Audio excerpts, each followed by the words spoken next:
Boa tarde a você que está neste momento nos acompanhando aqui do Brasil e para quem está nos acompanhando em Angola, boa noite. Essa live que nós estamos realizando é para tratar das recentes manifestações que aconteceram em Angola, em Ruanda, mas também em outras cidades daquele país. E vamos conversar um pouco, fazer uma análise mais ou menos desses acontecimentos e extrair daqui dessa live, para além das nossas opiniões sobre o que aconteceu, mas também o que nós achamos que é importante a gente realizar a partir daqui.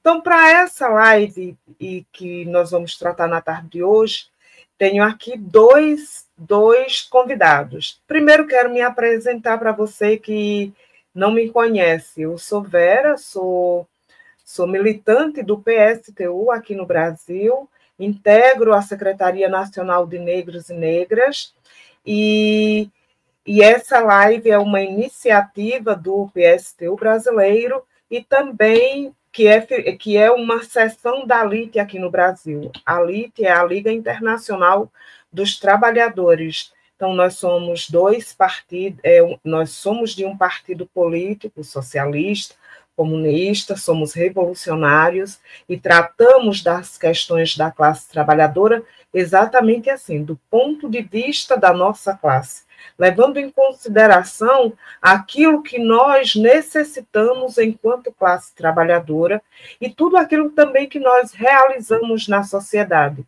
como produtores da riqueza e que, ao mesmo tempo, ficamos à margem dela. Então, para você que está nos assistindo aqui pela primeira vez, seja muito bem-vindo.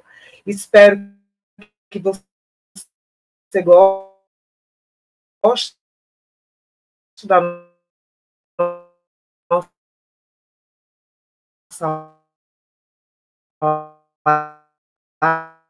live, compartilhe com seus contatos, deixe o seu like. Deu uma queda aqui na transmissão, são problemas da internet aqui no Brasil. Bom, você deixa o seu like, porque quanto mais pessoas tenham acesso, mais a gente pode levar bem longe os acontecimentos de Angola e os problemas vivenciados pela classe trabalhadora, pelos mais pobres e pela juventude daquele país, e as responsabilidades que tem, obviamente, o governo de João Lourenço, mas também as grandes empresas nacionais e multinacionais que operam naquele país. Bom, e para fazer a parte de noite bingo, nós temos aqui dois Estes Dias, que é militante também do PSTU, é dirigente do PSTU aqui no Brasil, como eu, é integrante da Secretaria Nacional de Negros e Negras do PSTU. Ele é professor de História no estado do Maranhão e ele também é rapper. Então, e o outro convidado nessa nossa tarde e noite de hoje é Ata, José Ata, que é ex-preso político no processo 15+2, em Angola, e é integrante do movimento Terceira Divisão. Ata é angolano e vai estar aqui conversando conosco nessa tarde. Bom, antes de passar a palavra para os nossos convidados, para você que está nos assistindo nesse momento, é importante que saibamos que, bom, o mundo tem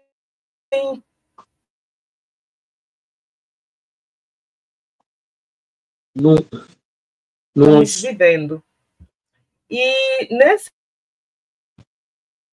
processo, as coisas que acontecem, todo mundo sabe da responsabilidade que tem por essa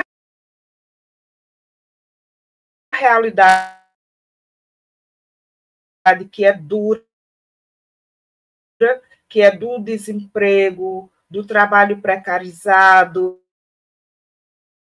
da escola pública que não funciona, da falta de saúde pública, o problema da violência. E aqui no Brasil tem que é o sistema capitalista, que é dominado por países com grandes potências política, econômica e bélica também, né? Como é os Estados Unidos, o imperialismo norte-americano, mas também como é o imperialismo chinês, como são os imperialismos europeus, né? Alemanha, Inglaterra, França, Itália, né? E fora disso, como é também o próprio imperialismo japonês. Então, esses imperialismos, eles disputam entre si, nesse momento estão disputando entre si uma repartilha do mundo para exploração cada vez maior desses países que são menos desenvolvidos, para que esse setor dessa classe das multinacionais e das internacionais sigam explorando a classe trabalhadora. Então, dentro desse processo, nessa disputa pelo grande mercado mundial e dessas grandes empresas que fazem essa disputa econômica, que se dá nessa guerra comercial e que às vezes chega, inclusive, à própria guerra através das armas, né, na disputa para dominar esses países, para extrair essas riquezas, se apropriarem dessas riquezas, é o que hoje nós estamos vivendo no mundo. Essa realidade é a realidade do povo angolano, da classe trabalhadora angolana, é a realidade da classe trabalhadora brasileira, é a realidade que vive hoje os palestinos, né, que são vítimas hoje de um holocausto imposto pelo Estado de Israel, mas que todos os outros imperialismos, né, inclusive o norte-americano, sobretudo, mas os outros também são parte disso. Boa parte dos governos mundialmente são integrantes, coniventes com isso, têm negócios com esse país, muito embora as vidas do povo palestino estejam sendo dizimadas praticamente em tempo real, o mundo inteiro acompanhando isso. Assim como vimos nos últimos dias do mês de julho, as manifestações que ocorreram em Angola, onde uma população pobre, desarmada, faminta, desempregada, foi violentamente, brutalmente reprimida, assassinada, ferida, outra parte presa para atender os interesses do governo daquele país e das grandes empresas nacionais e multinacionais. E é para tratar dessa realidade, por que essa vida é assim? E como nós podemos nos organizar para mudar essa realidade que é nossa, de um sofrimento que é nosso, que é vivido por nós, que nós vamos conversar nessa tarde de hoje. E para conversar um pouco sobre isso, eu já quero trazer aqui de antemão o nosso querido Ata. Ata, boa tarde. Boa tarde, Vera. Boa tarde, Hertes. E boa tarde a todos que nos acompanham. E boa noite a quem nos acompanha a partir de Angola. Não é? Eu sou Rata, sou professor, sou rapper também, como meu amigo Hertes. E sou militante, mas que na perspectiva angolana tem uma outra conotação. Então é melhor que eu esclareça aqui as devidas diferenças com a realidade brasileira. O militante, para a realidade angolana, é um militante político, partidário. Não é esse o meu caso. Eu sou militante de causa. Eu defendo uma causa, eu defendo a causa da classe oprimida, a classe trabalhadora, a classe dos desempregados, a classe dos injustiçados. Então, é essa a minha militância. Não é? Já em Angola, eu estaria conotado a um partido político qualquer, quer seja no poder ou na oposição. Então, fica aqui esse esclarecimento. E desde já agradeço o convite do PSTU e também do grande trabalho que a Conlutas tem feito na mobilização em torno dessa causa angolana. Tá, obrigado. Muito bem, Ata. Para quem não conhece, a CSP Conlutas é uma central sindical e popular que organiza os trabalhadores empregados e desempregados, os vários setores oprimidos organizados no movimento de mulheres da classe trabalhadora, das pessoas LGBTIA, QIAP+, dos negros e negras, de indígenas, de quilombolas. Então, é uma central sindical e popular que se organiza nesse sentido. Então, isso também existe aqui no Brasil, que eu não sei se existe em Angola. E para nossa conversa de hoje, e que somos diferentes, nos organizamos de uma forma diferente, né?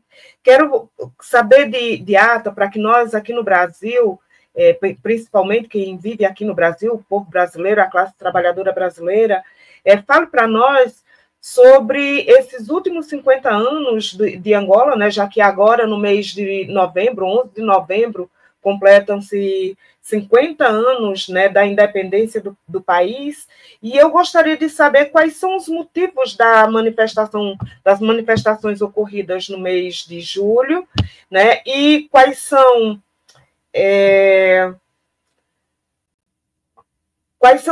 os principais grupos, né, políticos e econômicos de Angola, e também fale para nós um pouco sobre o governo de Angola.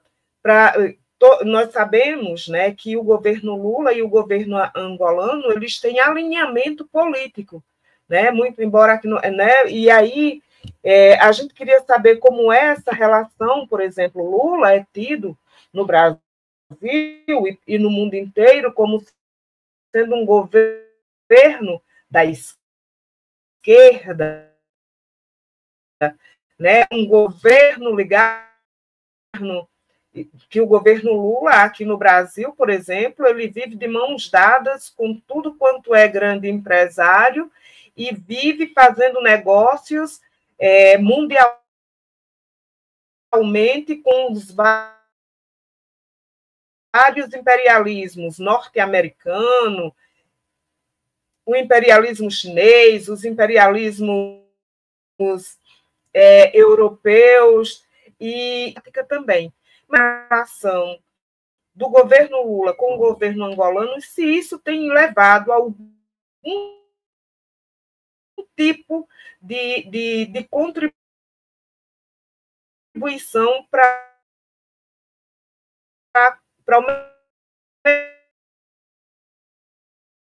a melhoria das condições de vida da classe trabalhadora e da juventude angolana. Gostaria que você falasse para nós um pouco disso, para que nós aqui no Brasil possamos... Ok. Mais uma vez, obrigado, não é, pela oportunidade de falar para o Brasil, essencialmente, e também de quem nos ouve a partir de Angola. O Brasil é um país enorme, é um país continental, com quase ou mais de 200 milhões e poucos de habitantes. Então,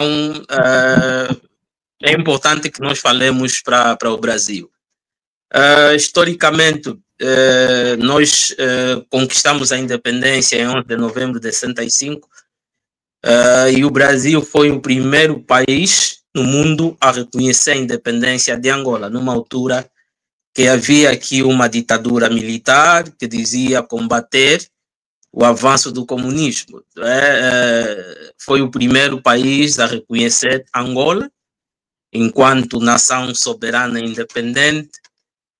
Estranhamente, com um regime, com um partido, o MPLA, Movimento Popular de Libertação de Angola, que dizia ser marxista-leninista. Ou seja, a ditadura militar combatia os comunistas do Brasil, mas era amiga dos comunistas de Angola. Algo para nós estudarmos a fundo e sabermos as razões desse alinhamento. E essas questões, algumas vezes respondidas assim de forma direta, podem nos limitar na busca dos factos ou da verdade.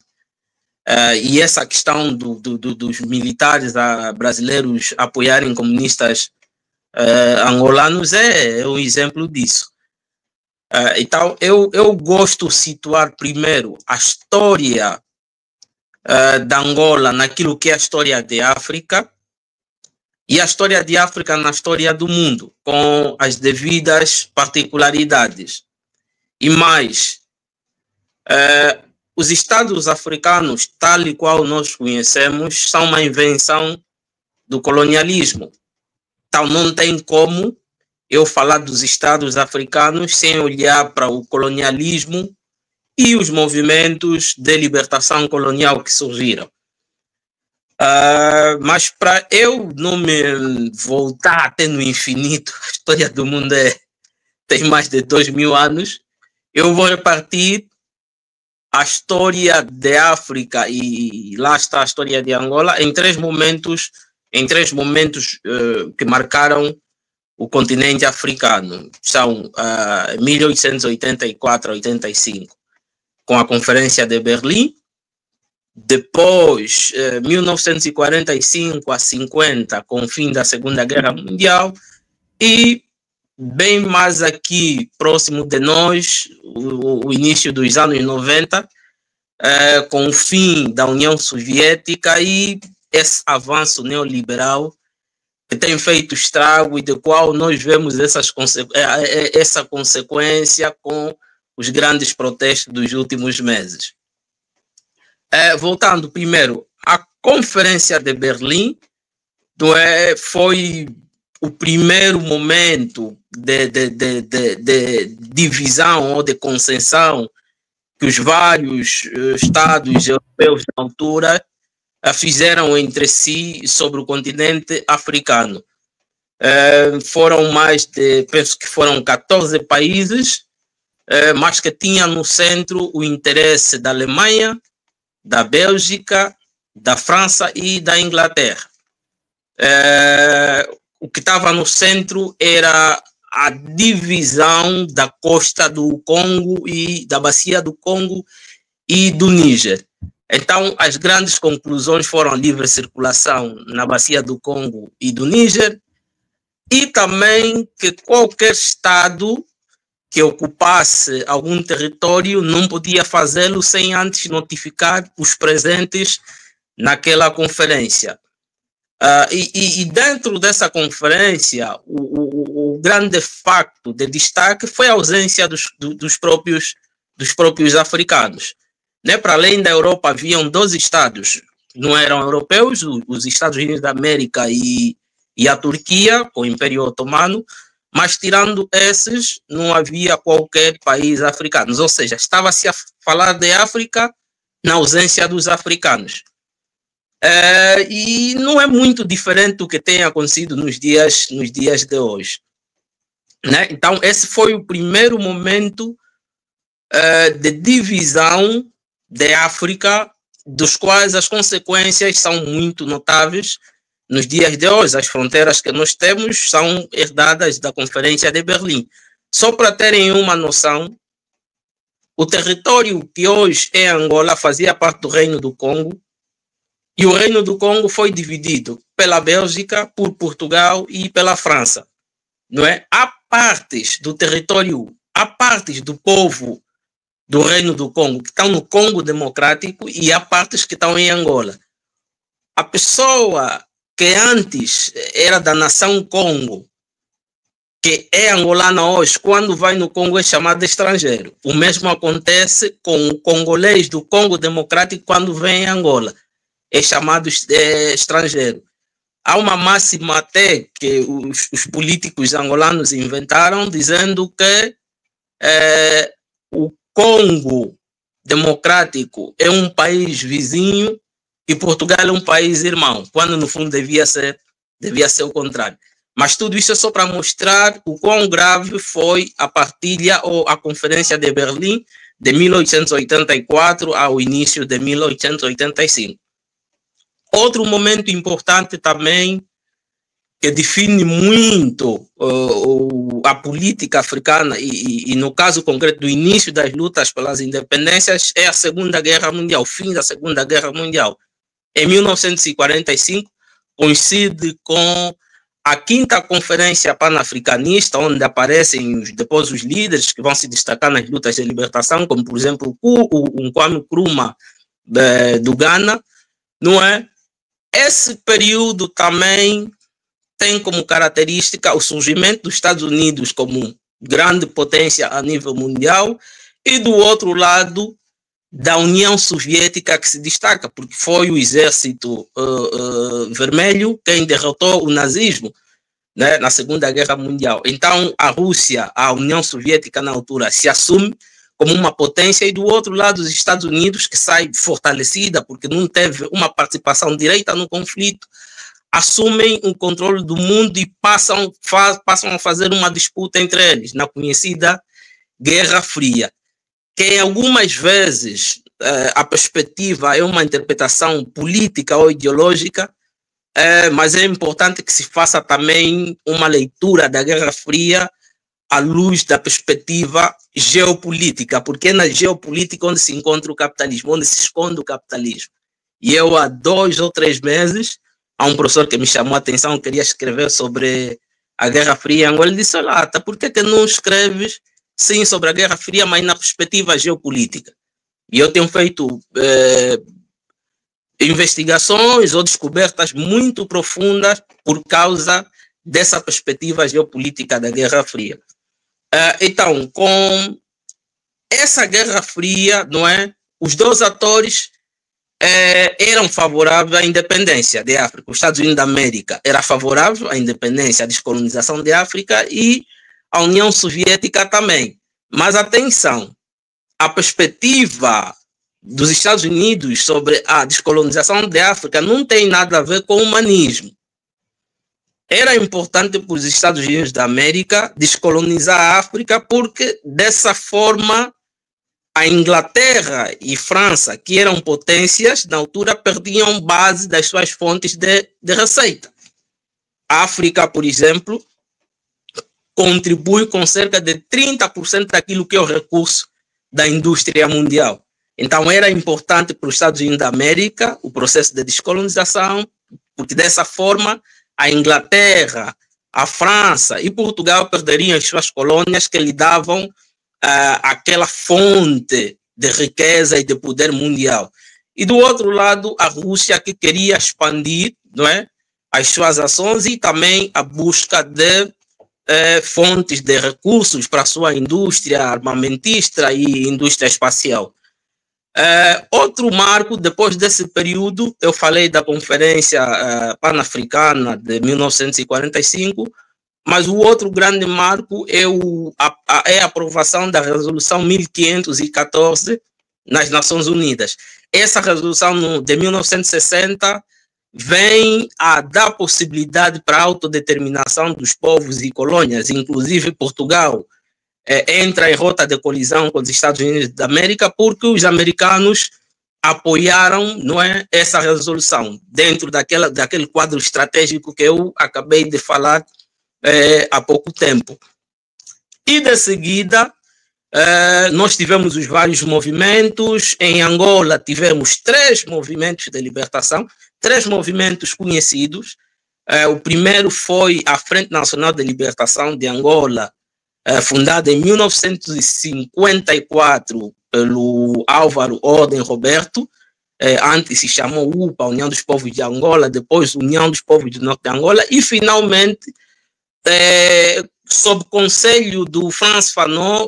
Muitos não sabem que o Frantz Fanon teve um papel ativo na luta de libertação de Angola. Sob o conselho do Frantz Fanon, Ordem Roberto muda o nome de UPA para Frente Nacional, para dar a percepção da congregação das várias forças que já lutavam a favor da libertação de Angola. Depois tivemos o MPLA, fundado provavelmente em 56.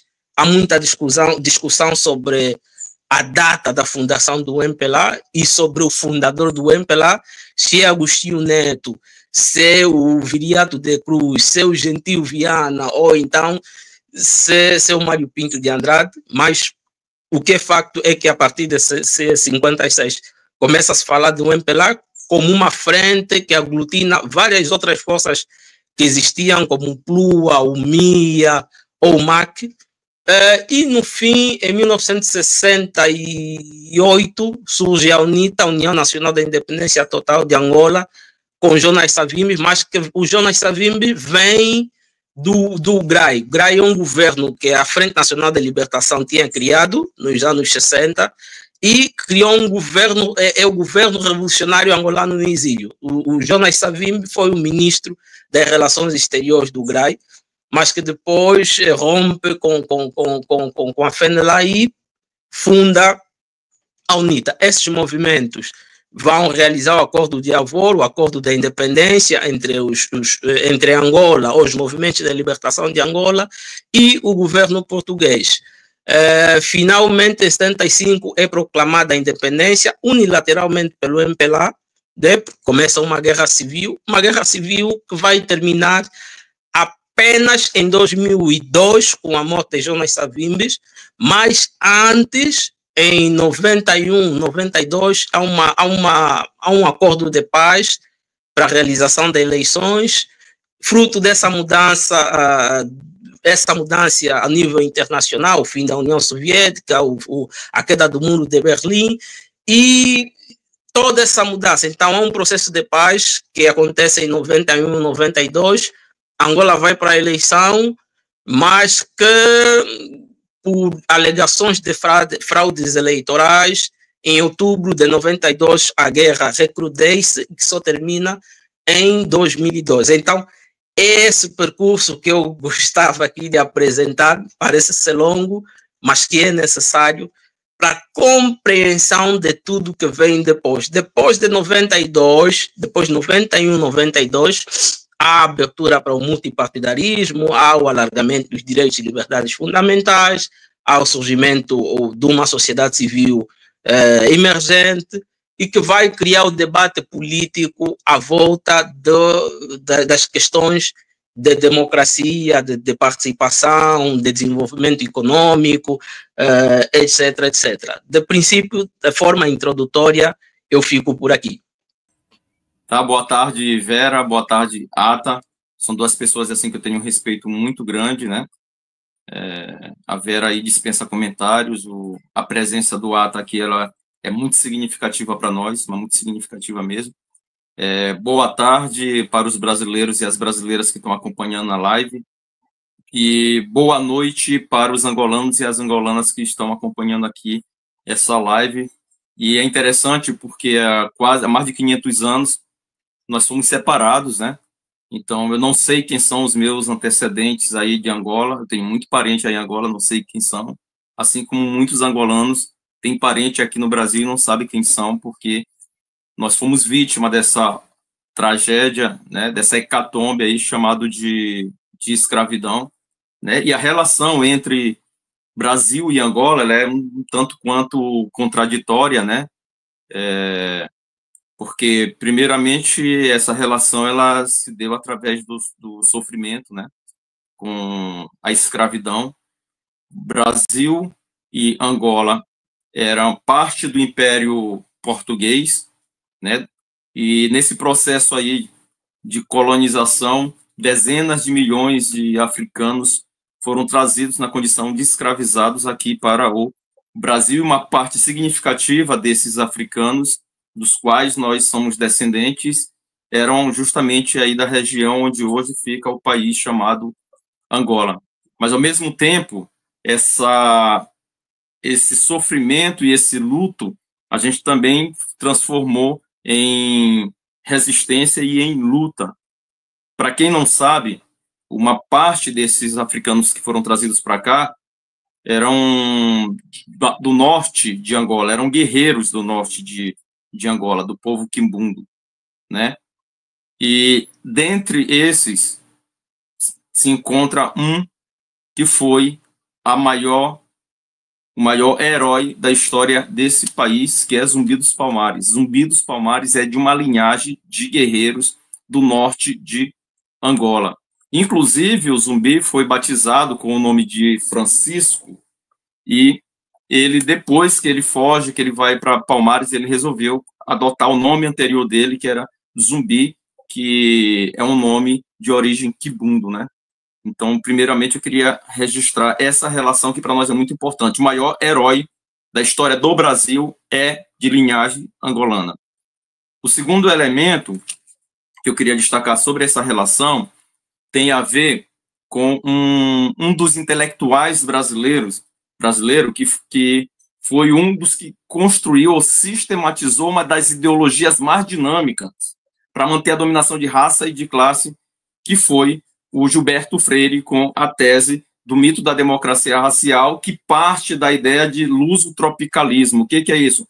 O Gilberto Freire dizia que os portugueses, o colonizador português era diferente dos outros, porque ele mantinha uma relação com todas as etnias de povos que eram dos trópicos. Era mais flexível, se adaptava melhor, ou seja, era o colonizador benevolente. E o Gilberto Freire, para quem não sabe, ele foi convidado pela ONU para escrever um relatório de como fazer a transição do apartheid na África do Sul, sem um processo violento, de maneira pacífica. Ele escreveu um relatório. E alguns anos depois estoura a independência dos países, das colônias portuguesas de África. E Portugal reage com todo esse processo que o Ata descreveu aqui para a gente. Portugal reage de maneira extremamente violenta, extremamente brutal, que desmascara a tese de Gilberto Freire. Possivelmente, a independência, a luta pela independência de Angola foi o primeiro ataque ao mito da democracia racial construído pelo Gilberto Freire, que era quase inquestionável aqui no Brasil. Essa é a segunda coisa que eu queria colocar. O terceiro foi o que o Ata já falou. O Brasil foi o primeiro país a reconhecer a independência de Angola, em plena ditadura militar, inclusive antes da independência se consolidar, com objetivos estritamente comerciais. Estritamente comercial. É porque as empresas brasileiras que controlavam o Estado brasileiro durante o regime da ditadura militar estavam de olho nas riquezas de Angola. E uma dessas empresas é a Odebrecht, que ela começa a atuar em Angola na década de 80, quando estoura a Guerra Civil, para a construção de obras de infraestrutura estratégica para o governo angolano. E quando termina a Guerra Civil de Angola, que o Ata também descreveu aí, e terminou a fala dele justamente nesse momento, quando termina a Guerra Civil de Angola, coincide, viu, Ata, com a eleição do Lula aqui no Brasil. Tá? E com a eleição do Lula, que foi financiado por essas grandes empreiteiras aí, depois vai financiar praticamente todos os partidos da República Brasileira, financiado pela Odebrecht, é financiado pela Camargo Corrêa, financiado pela Andrade Gutierrez. É o período em que tem um boom das commodities, né? E aí o Brasil vai crescer bastante aí com a venda de petróleo, com a venda de minérios, com a venda de alimentos aí, e Angola também, salvo engano, são os dois países que mais crescem no mundo, tem um PIB que mais cresce no mundo depois da China. E dentro desse esquema aí é articulado um esquema criminoso envolvendo o Brasil, envolvendo Portugal, envolvendo Angola, de reconstrução de Angola pós-guerra civil. E foi transferido em grandes quantidades, salvo engano, 6 bilhões de reais do BNDES, que é um banco público do Brasil, transferido para o governo de Angola para o governo de Angola bancar essas empreiteiras em Angola. A Odebrecht, não só infraestrutura, mas a Odebrecht também, ela estava explorando o diamante em Angola, né? Eu acho que a Ata foi, Silveira falou aqui, Angola está entre os maiores produtores de diamante do mundo, parece que era o terceiro, 2023 aí foi passado pela Rússia. E isso se confirmou num processo de corrupção tremenda. Tremendo. Veja, o Eduardo dos Santos, que foi o presidente de Angola depois da morte do como é o nome? Do Agostinho Neto. Do Agostinho Neto, que ele assume aí, ele cria uma fundação, que é a Fundação dos Santos. E a maior doadora da Fundação dos Santos é justamente a Odebrecht aqui do Brasil. E essa Fundação dos Santos é a principal responsável para pegar o dinheiro do petróleo, tá? Bem como o dinheiro do BNDES, transferir para a família dos Santos, para o cofre da família dos Santos, que fez dessa família em Angola, que é um dos países mais empobrecidos do mundo, a família mais rica de Angola. É do MPLA. E a Isabel dos Santos, a filha mais velha do Eduardo dos Santos, se transformou na 13ª mulher mais rica do mundo e a primeira mais rica do continente africano. Deixou de ser agora, em função de uma série de denúncias que aconteceram, que foram feitas, etc. Mas era isso, tá? Foi todo um esquema nesse sentido. Só para que a gente tenha noção, eles construíram um império que envolvia 400 empresas aí. E a Isabel dos Santos, ela tentou comprar ações da Telecom, que é uma empresa de comunicação de Portugal, que era detentora de ações da Oi. Tá? A Oi, que foi criada aqui depois da privatização da Telebrás no governo de Fernando Henrique Cardoso em 1998. Ou seja, uma articulação envolvendo os 3 países, o que ficou conhecido como triângulo da corrupção: Brasil, Portugal, Angola. Por que eu estou falando isso? Porque eu acho que tem uma conclusão, uma lição importante que a gente tem que tirar disso. Como que a burguesia se uniu, a burguesia do Brasil, a burguesia de Portugal, a burguesia de Angola, o governo de Brasil, o governo de Portugal, o governo de Angola, para explorar a riqueza de Angola e para se apropriar de dinheiro público, sobretudo do Brasil e do povo angolano. Tá? E é um fato que quase ninguém fala. Aqui, no Brasil, o caso de corrupção dessas empresas aí foi fato jornalístico de muito peso aqui, político de muito peso. Mas sobre essa relação com Angola, permanece um silêncio total. Por quê? Porque praticamente todos os partidos da nova República Brasileira estavam envolvidos. Então, um não poderia denunciar o outro. Todos, PMDB, PSDB, PT, PSB, todos eles envolvidos. Assim também como os partidos de ultradireita, porque o processo começa na ditadura militar. E a Rede Globo também não denunciou absolutamente nada, porque dados de 2007 mostravam que a Rede Globo, né, o Angola, desculpe, tinha o maior número de assinantes da Rede Globo Internacional no mundo. Mais de 125 mil assinantes. Por isso a Rede Globo se calou. Então, esse momento que a gente está vivendo aqui agora, para mim concluindo, ele tem uma importância grande para a gente, Ata. Viu, Vera? E para todos que estão nos ouvindo aqui do Brasil e de Angola também.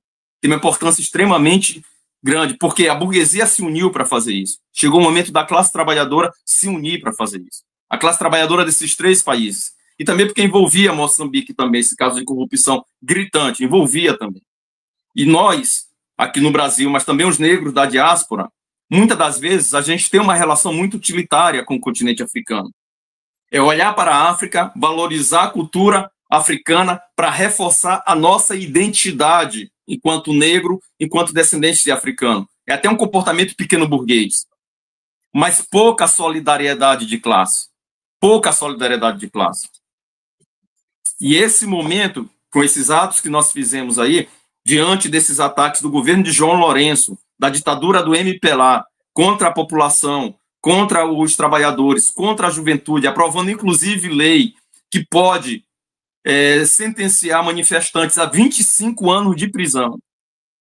Diante dessa situação, foi simbólico o que nós fizemos aqui no Brasil, em 4 estados, o que foi feito em Portugal, o ato que foi feito nos Estados Unidos foi simbólico? Foi. Mas eu acho que foi extremamente importante e eu acho que isso pode ser um salto de qualidade que a gente possa dar na relação do Brasil com Angola, que vá para além da simbologia, que possa ser uma relação efetivamente de solidariedade. Para concluir, além de solidariedade, eu acho que nós temos uma outra tarefa, viu, Ata, viu, Vera e todos que estão aqui, é da gente construir uma organização internacional, tá?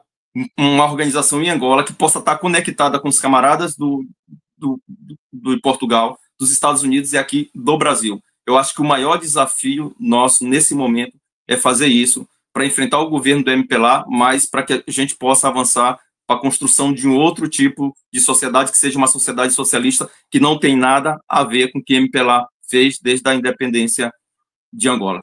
Fico por aqui. É isso.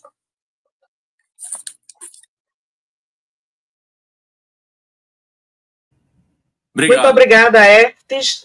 Bom, como todos vocês podem ver, vamos seguir aqui a nossa live, né? Os dois companheiros aqui trouxeram informações que são extremamente importantes. Eu iniciei essa live falando sobre essa disputa entre os imperialismos pela dominação dos países no mundo, de sugarem essas suas riquezas no interior de cada país, e fazem isso combinado com os governos de cada país e também com a burguesia, ou seja, os grandes capitalistas, os grandes empresários de todos os ramos no interior de cada país.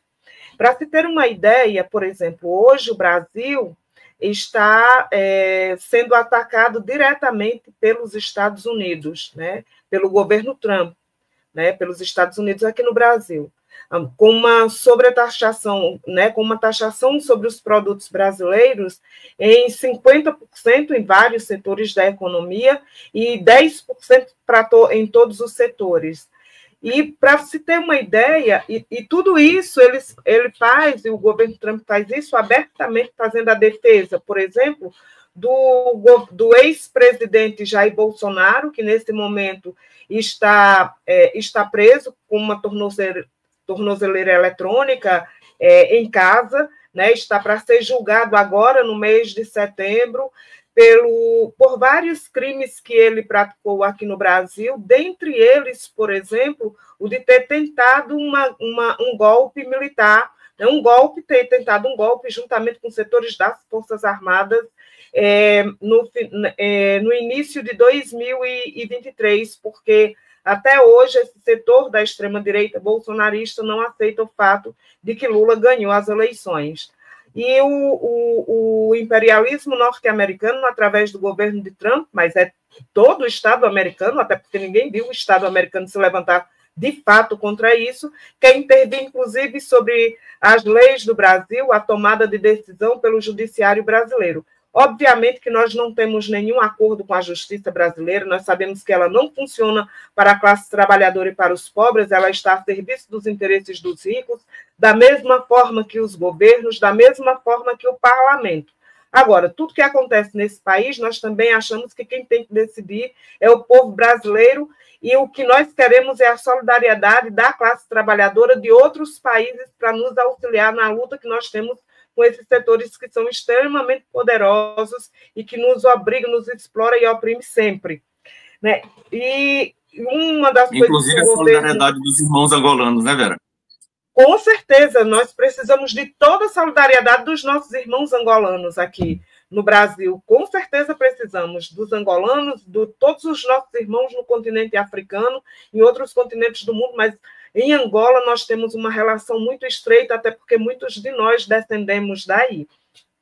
Além disso, por exemplo, o governo Trump faz isso porque tem interesses aqui no Brasil, o grande interesse do governo, né, do Estado norte-americano, do imperialismo norte-americano aqui, por exemplo, para além da dominação que já exerce aqui no país, é de se apropriar, por exemplo, das terras raras, que hoje é imprescindível para continuar produzindo chips, semicondutores, nessa nova tecnologia que se vive hoje.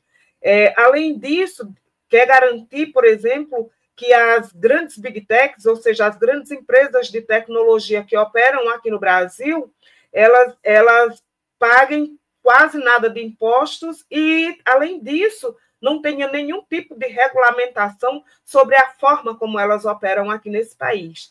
Então, isso também se dá, mas não é só o imperialismo norte-americano. Para você ter uma ideia, o Brasil tem vários negócios também com a China. Para se ter, em 2024, eu estava fazendo uma pesquisa rápida, entre os negócios e projetos que existem entre o Brasil e a China, foi da ordem de 136 bilhões de dólares no ano de 2024. Né? Mas isso não se traduz em condições de vida, de melhoria da classe trabalhadora brasileira, não. Para você ter uma ideia, o Brasil, que é isso que a Ata falou, de dimensão continental, um país riquíssimo, que tem tudo para que seu povo pudesse viver muito bem, por exemplo, você ser despejado de casa, com a sua família, com todas as coisas que você tem, ser jogado no meio da rua, pela violência policial, já ocorreram vários despejos esse ano, e segundo a campanha Despejo Zero, que é feita pelos vários movimentos de luta por moradia aqui no Brasil, só no ano para o ano de 2025, a previsão é que sejam despejadas 1.600.000 pessoas no Brasil. Então, veja como as coisas são. Né? E esses grandes... Eu estou falando desses dois imperialismos, existem os outros, mas é porque essa disputa entre esses dois setores, esses dois imperialismos, estão se dando bastante acirrada e tem tomado conta do noticiário internacional. E essa mesma coisa a gente também vai vendo como se dá, por exemplo, em Angola. Nessa mesma pesquisa que o Wilson mandou aqui para nós, muito obrigada, Wilson, por ter nos auxiliado nessa tarefa de hoje aqui, ele dizendo que o governo angolano, né, o governo de João Lourenço vem buscando diversificar a economia, mas isso e tentar reduzir a dependência do petróleo, né, e a China tem demonstrado muito interesse em investir em energia renovável, em agricultura, mas nada disso é para saciar a fome do povo angolano. Nada disso é para resolver os graves problemas que a gente consegue acompanhar da infraestrutura e do saneamento básico, por exemplo, que precisa o povo angolano, como é o caso aqui no Brasil. Não, não é. Esses grandes negócios, desses grandes capitalistas, dessas grandes empresas nacionais e internacionais, e a conivência e a relação que se dão com esses governos, que foi assim também com o governo Bolsonaro e que é hoje com o governo Lula, não se traduz na melhoria das condições de vida nem da classe trabalhadora angolana, nem da classe trabalhadora brasileira. Ao contrário. Né? Então, não dá para dizer que o governo de João Lourenço, né, é um governo socialista, mas a gente vê que esse povo se utiliza desse tipo de argumento, desse tipo de conceito, desse tipo de ideia, como se isso se traduzisse na realidade, e não é. Do mesmo jeito que, por exemplo, nós somos negros aqui no Brasil e somos muitos de nós descendentes do povo angolano. Nessa batalha, nessa luta, nessa repressão brutal que o governo de João Lourenço impôs ao povo angolano, nas manifestações, como bem disse Hertz, aqui que ocorreram aqui no Brasil, o movimento negro brasileiro organizado, que luta contra o racismo, que é uma realidade aqui no Brasil, e os angolanos que vivem aqui no Brasil sabem como é que isso se processa nas nossas vidas, não botaram o pé lá. Sabe por que não colocaram o pé lá? Porque tem relações políticas materiais com o governo brasileiro e tem também com o governo do MPLA. E nós lutamos, nós somos daqueles que entendemos que a classe trabalhadora precisa ter as mãos livres dessa relação com o governo, dessa relação com os partidos do âmbito da esquerda, mas também da direita, que ele tenha, inclusive, os seus próprios partidos, porque a grande burguesia tem, inclusive, todos os setores aí tem, a classe trabalhadora precisa dos seus, mas para atender coisas que são nossas. Quais são as nossas necessidades? Né? Do que é que nós precisamos? Como é que nós podemos resolver o problema da fome? Como é que nós podemos resolver o problema do desemprego, que é um problema para nós da classe trabalhadora? Como é que nós podemos resolver o problema da terra, o problema de ter terra para cultivar, de ter espaço, de ter terra para construir casas? Como é que nós podemos resolver os graves problemas de saúde pública, da falta de saúde pública? Como é que nós podemos resolver os graves problemas da educação pública? Como é que nós podemos resolver os graves problemas do transporte público?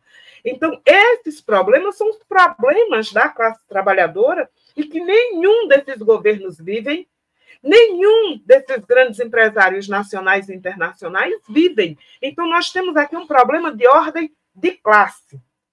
E é desse problema, dessa necessidade, dessa realidade que nós precisamos tratar.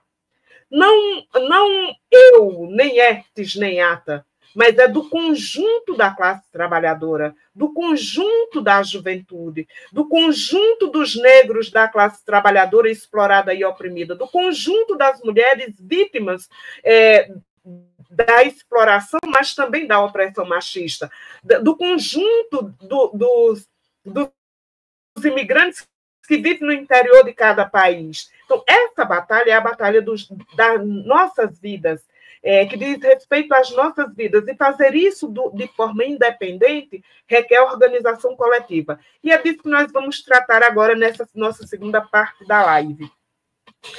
Mas antes eu quero dizer a vocês que não saiam daí, porque já que nós temos 2 artistas nessa live, ela vai terminar, e antes de terminar nós vamos falar das soluções de problemas que são nossas, mas nós vamos terminar, obviamente, com o direito à arte, à poesia, coisa que o sistema capitalista nos nega, e nós temos todo o direito ao pão, nós temos direito à poesia, nós temos o direito, e se não temos o direito, nós temos a necessidade de ter acesso a essas coisas que alimentam o nosso corpo, daquilo que precisamos para nos abrigar, e daquilo que também alimenta o nosso espírito e a nossa alma, que nos faz felizes, que é a poesia.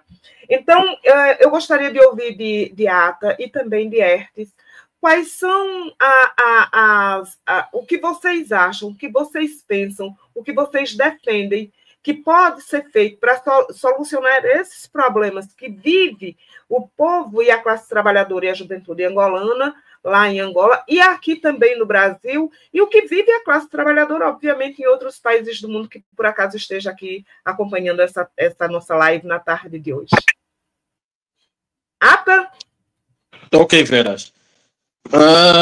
Eu vou já responder essa questão, mas antes gostava de recuar, pegar algumas palavras, penso que foi o Hertes ou a Vera, fez uma crítica sobre aqui a forma como o Brasil vê o MPLA, como também alguns setores do movimento negro olharam para a questão angolana. E primeiro eu vou fazer um recuo na história. Eu penso que a visão, quer seja da sociedade brasileira, quanto dos partidos políticos brasileiros, tem muito que ver com a falsa ideia de que o MPLA é um partido progressista, o MPLA é um partido socialista, e tudo que se faz contra o MPLA vem da direita.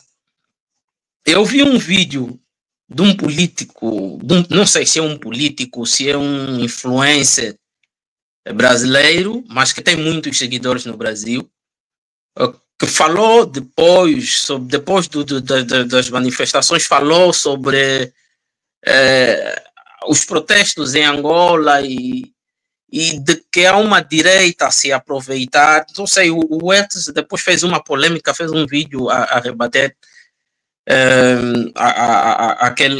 aquele indivíduo.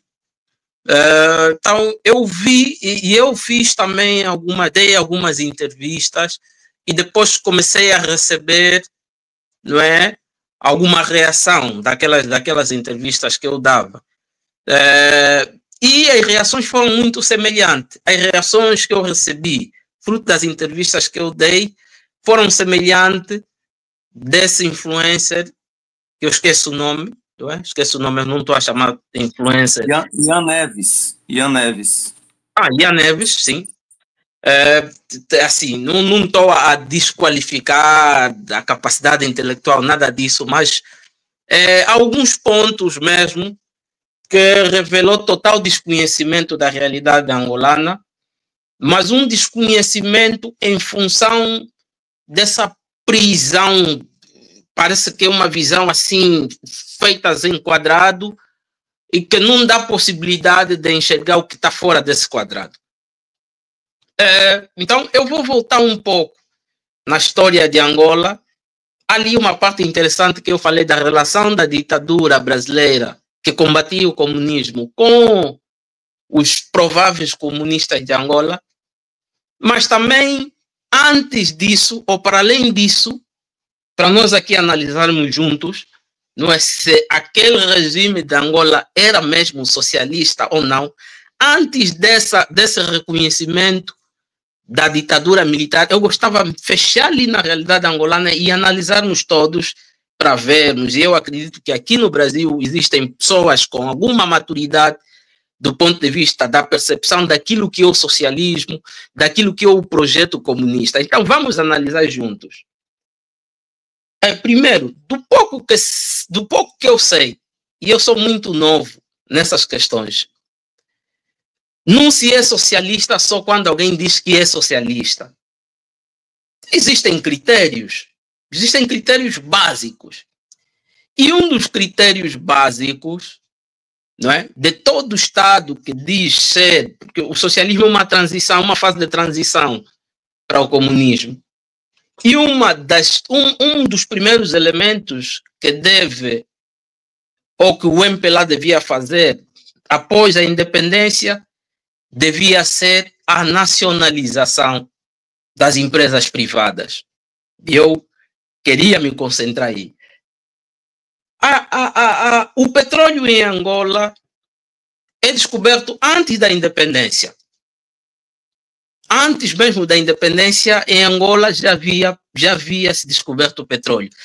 Essa descoberta do petróleo é feita por uma empresa americana, a Gulf Oil, né? Na década de 60.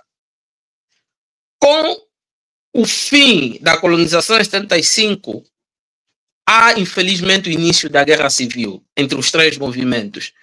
E a Gulf tenta se retirar em Angola.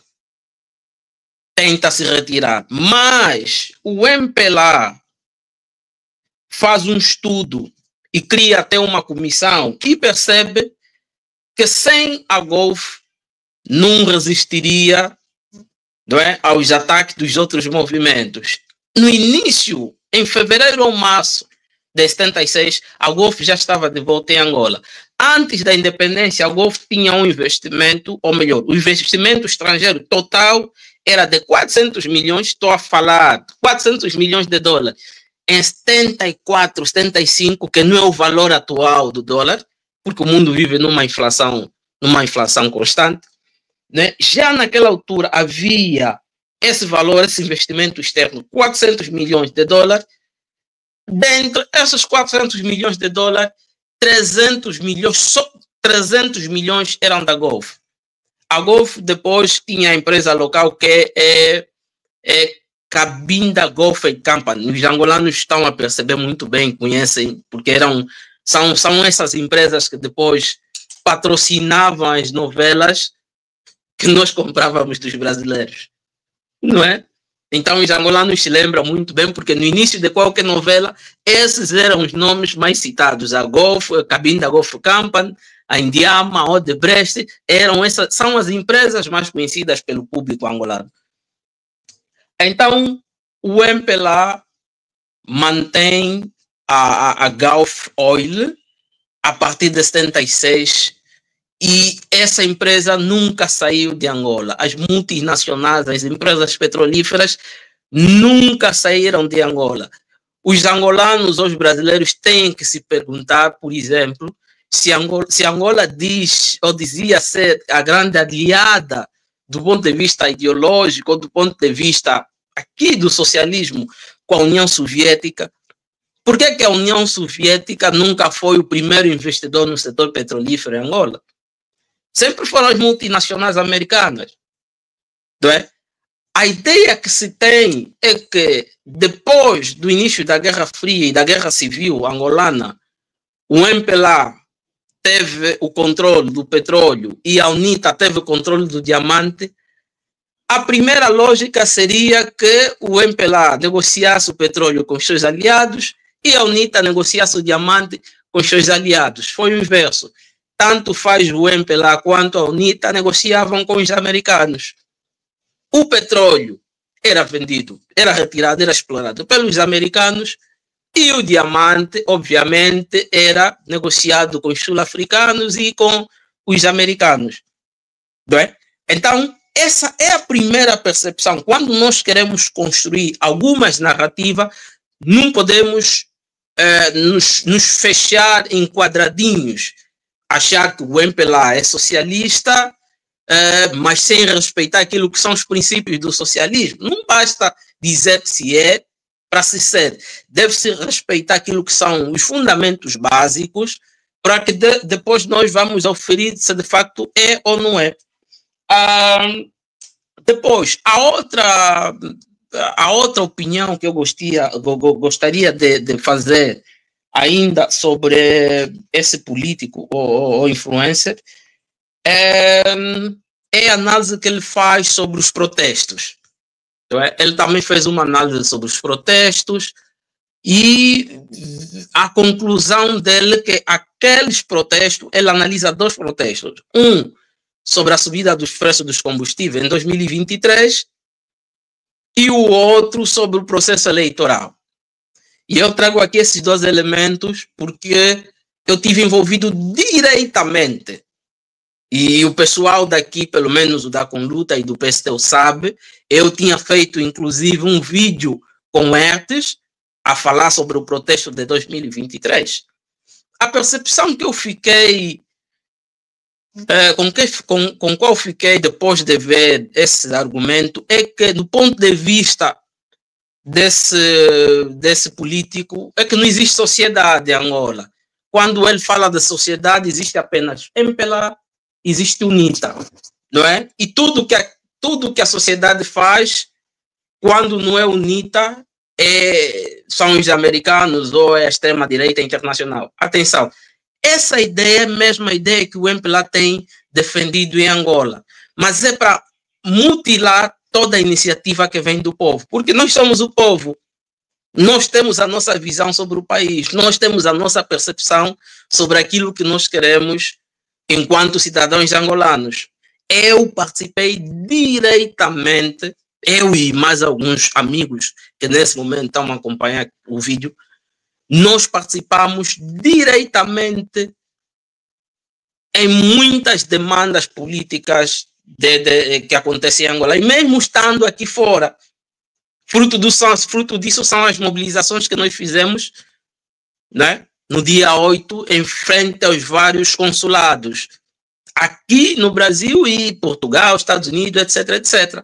Nós fizemos. Então, nós vivemos intensamente a vida política angolana.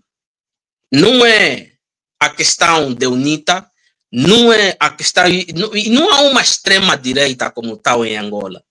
Ele depois se concentrou muito na questão da extrema-direita. Ele analisou o problema angolano à luz da realidade brasileira. Isso é um erro grave. Cada realidade, cada sociedade tem as suas particularidades. Existem aspectos gerais, né? O capitalismo é um aspecto geral. As nossas lutas também são aspectos gerais, mas existem particularidades. Em Angola não existe uma extrema-direita. Ele depois confundiu, falou do Bloco Democrático e citou até falou do líder da juventude, do líder do Bloco Democrático como líder da bancada parlamentar da UNITA. O líder parlamentar da UNITA é um outro, eu não vou citar aqui o nome, também não quero promover esses indivíduos aqui, mas é importante que as pessoas não se deixem levar apenas por visualizações das redes sociais. Eu pensava que isso era um fenômeno só em Angola, mas vejo que não, é em todo o mundo. Estamos a ser, mesmo lutando contra o capitalismo, estamos a ser influenciados pelo capitalismo. As pessoas têm que fazer análises profundas, têm que ir no terreno ou chamar as pessoas que foram no terreno, as pessoas que estudam Angola. Angola é um país muito importante. Eu entendo que se calhar ele fez nas melhores das intenções, não é? E eu fico grato por isso. Mas é importante mesmo fazermos um estudo mais detalhado, com calma, sem pressa de aparecermos na mídia, sem pressa das reações, para nós termos um resultado que não fira com a realidade, nem ofenda indiretamente as pessoas, porque eu me senti ofendido. No vídeo que ele faz, parece que eu não existo. E quando nós não existimos, estamos a tirar o poder do povo. E não há socialismo sem o povo. Não há a ampla democracia que o socialismo defende. Os soviets, no fundo, é a restituição do poder ao povo. O que o capitalismo tem nos tirado o direito.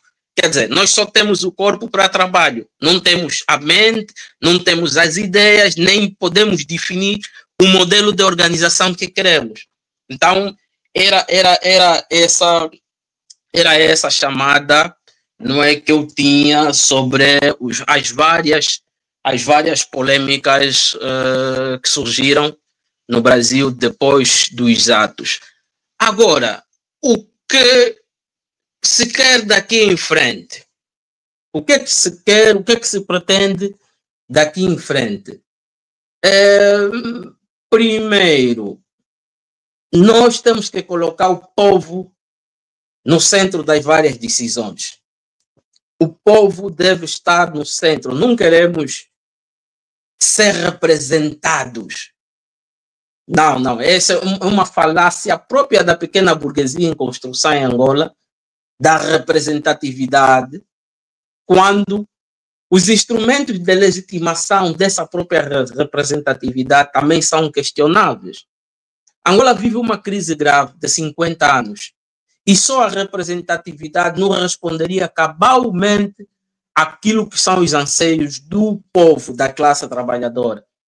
O que se deve fazer, assim de forma preliminar, o que se deve fazer é chamar todos. E como é que se chama todos?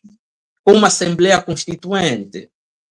O primeiro passo é a Assembleia Constituinte. Essa Assembleia Constituinte é que deve tocar na Constituição. O que é que a nossa Constituição defende? De quem é a propriedade? De quem é a riqueza? De quem é o petróleo? Então, o povo, nessa Assembleia Constituinte, temos que saber, temos que definir que os recursos são nossos. As petrolíferas são nossas. Angola tem uma dívida externa muito elevada. No ano passado, o salário da função pública atrasou em 3 meses, junho, julho e agosto, porque a nossa prioridade era pagar dívida externa. Mas como é que se construiu essa dívida externa?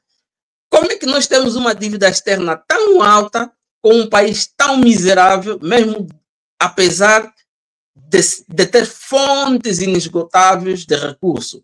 O que é que se passa? Então, nós devemos, como primeiro passo, a auditoria de toda a dívida pública. E eu estou aqui a falar da auditoria assim de forma a minimizar esse debate, porque senão poderíamos falar de não pagamento, né? Mas, e essas são ações mesmo dentro dessas democracias burguesas, são ações mínimas, mas que daria para nós começarmos, para nós sairmos desse emaranhado que o país se encontra, né? E seria um primeiro passo, porque as instituições burguesas que se falam democráticas não são credíveis, os tribunais não são credíveis, a Assembleia não é credível, o presidente, eu pelo menos não reconheço enquanto presidente, que eu já disse aqui que estive muito ativo nas eleições passadas, inclusive o protesto que o nosso companheiro disse, que é a extrema-direita, fui uma das 3 ou das 4 pessoas que estavam em frente. Nós criamos o Movimento pela Verdade Eleitoral, estava eu e mais 3 companheiros, e as eleições foram mesmo fraudulentas. E fruto disso, eu não reconheço o atual presidente como presidente eleito, né? Eleito pelo sufrágio universal, transparente, quer dizer, esse conjunto de argumentos que se usam por aí. Então, o primeiro passo seria da constituição de uma Assembleia que agregasse todos os segmentos da sociedade angolana para nós discutirmos o país, para nós mudarmos com a Constituição. Angola já teve uma Constituição de 92 que dava a possibilidade de participação direta. Não havia necessidade do cidadão angolano pertencer a nenhum partido político. Infelizmente, em 2010, se aprovou uma Constituição que tirou esse direito ao povo.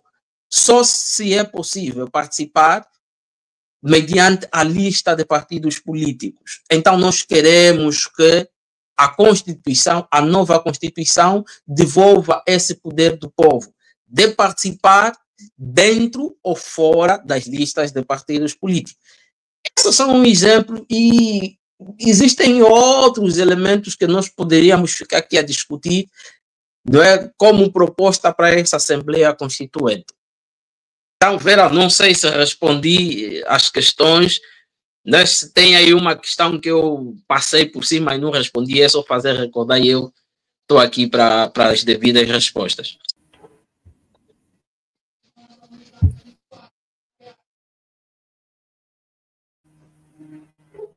Oi, Ata, você respondeu muitíssimo bem. Imagina, respondeu mesmo. Hertes? Então, tem muita coisa para falar, não. O Ata foi perfeito aí. Eu acho que é isso. Eu acho que tem uma coisa, Ata, que Angola, eu acho que a luta de Angola, ele joga a luz sobre uma série de questões. Isso que o Ata falou ainda há pouco. Eu falei da burguesia e dos partidos da República Brasileira, burgueses, que se uniram aí para explorar as riquezas de Angola e também para meter a mão no dinheiro do BNDES, que é dinheiro nosso, que é dinheiro da classe trabalhadora brasileira, né? Mas isso que o Ata falou ainda há pouco também tem a ver com as outras organizações que dizem que são socialistas aqui. Então, eles partem de uma ideia que Ata conseguiu caracterizar muito bem, certo? De que essas organizações aí que estiveram à frente, a gente não pode negar isso, do processo de independência de Angola, essas organizações eram marxistas, essas organizações eram socialistas, que essas revoluções foram revoluções socialistas. Por isso que, direta ou indiretamente, essas organizações defendem esses governos. Não é falta de informação. Não é falta de informação. É porque faz parte de uma concepção que se tem desde a época do stalinismo, certo? Que era de revoluções democráticas, etc. e tal, que aí não tem que avançar para o socialismo, e aí o povo, foi o caso de Angola, se organizando por baixo de maneira espetacular, chegando numa situação aí, proporções devidamente guardadas, parecido com os soviets na União Soviética, que tinha duas alternativas. ou se juntar com as massas para derrotar a burguesia nacional e de tabela o imperialismo, que já dominava o Angola, como Ata colocou aí, ou se juntar com o imperialismo e com a burguesia nacional para massacrar o povo. E eles fizeram a segunda opção, o que, né, ficou marcado aí no maio de 1977, com aquele processo de depuração que o MPLA fez, tendo à frente aí o Agostinho Neto, viu, Ata? Ele é um intelectual negro muito respeitado pelo movimento negro aqui, mas muito respeitado mesmo. E nesse caso, uma grande parte é falta de informação mesmo. Então, participei já de vários eventos aqui na década de 90 e que terminava esse evento com recitando poemas do Agostinho Neto.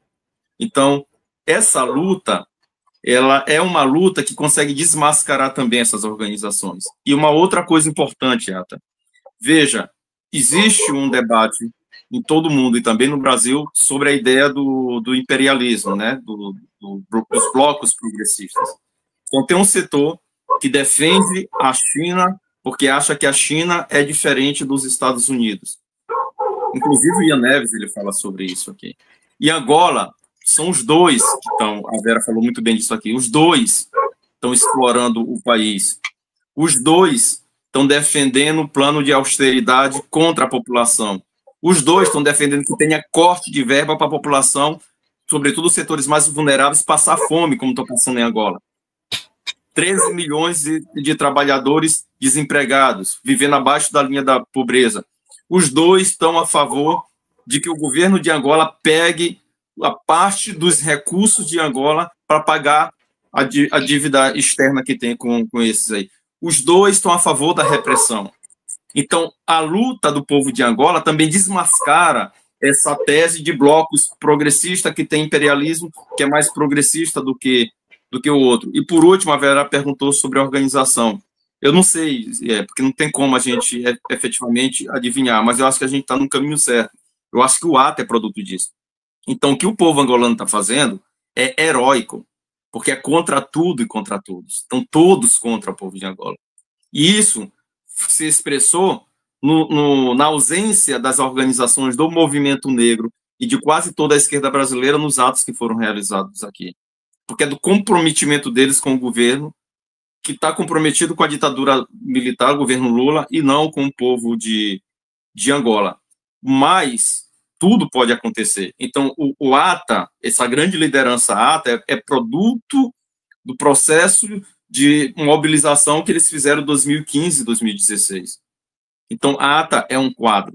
E é muito provável, Ata, e é para isso que a gente está torcendo aqui, que dessa luta que ocorre agora em Angola possa surgir uma vanguardinha. Eu acho que a maior vitória, além de derrotar esse plano de austeridade, é que surja novas lideranças, novos quadros que possa dar continuidade à organização do povo angolano. Preparar melhor, organizar melhor, para quando vir outros ataques, essa luta avançar para mais à frente. Porque eu vi uma vez o Ata, para me concluir, Vera, o Ata falando uma coisa que me chama muita atenção. O Ata falou o seguinte, olha, essa luta aí é contra os cortes do subsídio dos combustíveis, é contra a fome, é contra isso, mas não é só isso, é contra 50 anos de ditadura do MPLA. Então, essa luta pode ser um estopim para que a gente possa avançar para algo muito maior, mas para isso é necessário, sim, que a gente tenha uma organização igual ao PSTU aqui. Nós somos ainda muito pequenos, mas se a gente conseguir construir uma organização em Angola, certo? Ainda que muito pequena, mas disciplinada, com um programa que o Ata apresentou aí, eu acho que a gente dá um salto de maneira significativa.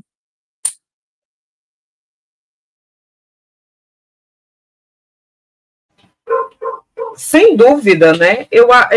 Bom, para além de tudo isso que vocês falaram, eu também quero trazer aqui um dado que eu acho que é muito interessante. A Ata falou sobre a dívida, né? Que a dívida externa que existe em Angola e que o governo lá, o governo de João Lourenço, do MPLA, priorizou o pagamento da dívida, ou seja, do pagamento da dívida a quem detém os títulos, né, que são as grandes empresas multinacionais e os bancos, sobretudo, em detrimento do salário que devia aos trabalhadores dos serviços públicos. Aqui no Brasil, para se ter uma ideia, a dívida pública brasileira, se você procurar aí rapidinho no Google, você vai ver que no ano de 2024 ela fechou, a soma da dívida brasileira fechou em 9 trilhões de reais. 9 trilhões. O governo Temer, que foi o governo anterior a Bolsonaro, tinha feito um teto de gasto, que para garantir o pagamento da dívida pública, você só poderia destinar uma quantidade X para a saúde, para a educação, para os serviços públicos, né? As despesas do Estado, né? Ou qualquer investimento do Estado só poderia ir até um determinado limite, porque é preciso assegurar, antes de qualquer coisa, né, o pagamento da dívida pública. Aí, o Lula se elegeu, inclusive, e toda a campanha foi feita contra esse teto de gastos do governo Temer, na época, né? Bom, mas antes do governo Temer, teve também, já estabelecido pelo governo Fernando Henrique Cardoso, também, que é a lei de responsabilidade fiscal, ou seja, o pagamento da dívida pública, ela vem sempre como prioridade. Então, o governo Lula, de fato, acabou com o teto de gastos estabelecido pelo governo Temer e criou o seu próprio teto de gastos, que é chamado de arcabouço fiscal. E quando estava em risco, por exemplo, antes do ataque de Trump aqui ao Brasil, esse compromisso com o pagamento dos juros e a rolagem da dívida pública aos bancos e aos detentores dos títulos, inclusive de grandes empresas norte-americanas e bancos internacionais e tal, o governo ia fazer um contingenciamento, ou seja, um corte de 31 bilhões de reais. Ou seja, era dinheiro que não ia nem para a saúde, nem para a educação, porque ele precisava assegurar isso, né? Aí teve esse ataque. Antes desse ataque, o governo já tinha feito um decreto no país que aumentava os juros sobre era um imposto, né? Um imposto sobre as operações financeiras. E abarcava, é verdade, as grandes empresas, só 1,1%,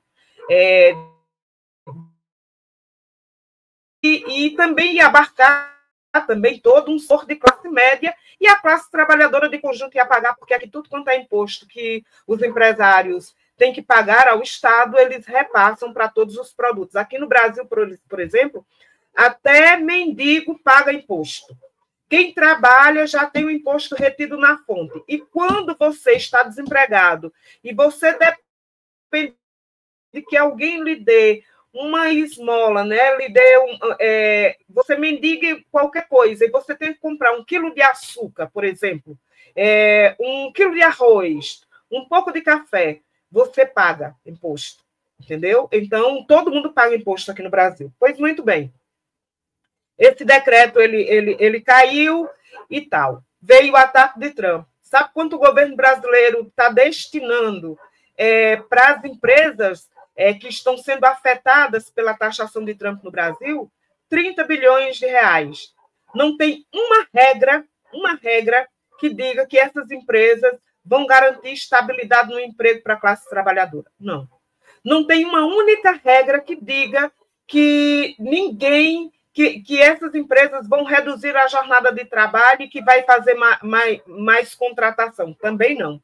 Mesmo o governo Lula, por exemplo, dizendo que é contra a jornada 6x1. Aqui no Brasil é assim, a jornada oficial é de 8 horas, mas, de fato, você trabalha 10, 12, 14 horas, e você também não recebe mais, geralmente, essas horas extras que ultrapassam essa jornada. Agora, tem chamado um banco de horas que você é obrigado a fazer, mas você não recebe, e quem decide se você vai ter a folga é o patrão, e você nunca decide nada. E tem uma luta aqui no Brasil pela redução da jornada de trabalho, pelo fim da escala 6x1. O governo brasileiro, o governo Lula diz que é contra. Mas, por exemplo, ele fez um decreto que aumenta o imposto sobre a operação financeira, mas ele nunca sequer pensou na possibilidade de revogar as reformas trabalhista e previdenciária, e muito menos fazer um decreto, por exemplo, estabelecendo que a jornada de trabalho no Brasil seja de 30 horas, que aí você ia abrir vaga de trabalho para tudo quanto era campo. Não, não faz isso. E por que não faz isso? Porque o governo Lula tem interesse, tem o seu primeiro compromisso, não é com a classe trabalhadora, não é com a juventude que está estudando e na expectativa de arrumar um trabalho, não é com aqueles que estão desempregados, não. O primeiro compromisso dele, o maior compromisso, e de fato, é com os bancos, é com as grandes empresas nacionais e internacionais. E isso é uma relação capitalista. Se o governo João Lourenço faz isso em Angola, o governo João Lourenço pode dizer o que ele quiser, mas o que ele faz e estabelece e impõe para o povo angolano é uma relação capitalista. Ele pode dizer que é socialista, ele pode afirmar de pé junto, mas, de fato, não é. De fato, ele é capitalista. Porque, como a Ata disse, o socialismo requer outras coisas. Por exemplo, no dia que reprimiram aquela massa de jovens, de mulheres, aquela mulher que levou aquele tiro nas costas quando estava correndo com o seu filho, aquele povo que entrou no supermercado para buscar comida. Numa sociedade socialista, a primeira coisa é: comida não é mercadoria. Não pode, não é mercadoria. A comida é mercadoria para quem pode comprar e só tem acesso a ela quem tem dinheiro, numa sociedade capitalista. Na sociedade capitalista, tudo é mercadoria, tudo é comprado, tudo é vendido.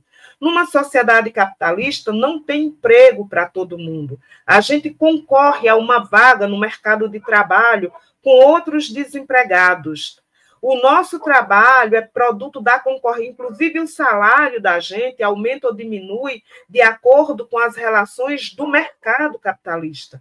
Se é assim em Angola, eles podem dizer o que eles quiserem, mas essa regra nunca foi de Marx, nem de marxista. Essa regra são dos liberais burgueses, ideólogos burgueses, economistas burgueses que fazem isso. É do mercado capitalista.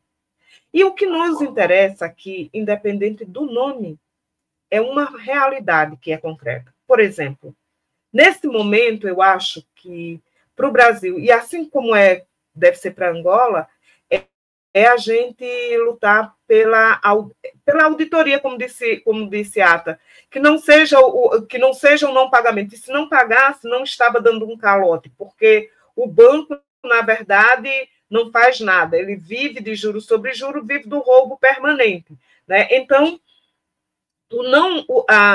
a suspensão para fazer a auditoria e a utilização desses recursos para investir em saúde, em educação, em transporte, em habitação, em saneamento como prioridade, é muito dinheiro. Então, daria para resolver uma parte dos problemas. A nacionalização das empresas é outra parte.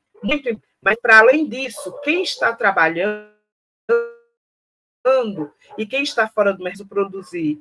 Aí a gente está começando a gente ter condições de tomada das decisões na cidade onde a gente vive, no estado e no país onde a gente vive. Não é apenas eleger. Eleger, e como bem a Ata falou, da representatividade, para nós não interessa, porque tem um monte de gente falando em nosso nome e dizendo que estão fazendo as coisas por nós, quando, de fato, fazem e agem contra nós, contra tudo que nós precisamos. Nós precisamos nós mesmos fazermos por nossas mãos. Agora, daqui do Brasil, para o povo angolano, o que eu gostaria de dizer que, nesse momento, nós precisamos ser parte, integrar essa luta e liberdade de todos os presos políticos.